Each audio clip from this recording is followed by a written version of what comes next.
some school started teaching kids how to use AI. That is the wrong skill to teach. In 5 years' time, using AI will be like using Google. It's worth nothing on its own. The kids who will actually be ahead are the one who knows how to build with it.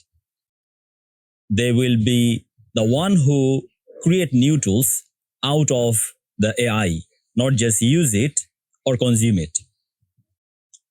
I had a student who had no interest in technology, but now creating his own nutrition app with geolocation and calorie counting.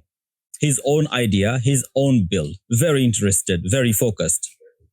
He has the whole plan mapped out. That's the gap. And most students are on the wrong side of the game because nobody's shown them the other side exists. There's a 90-second quiz which will tell you which side your child is on. The link is in the description.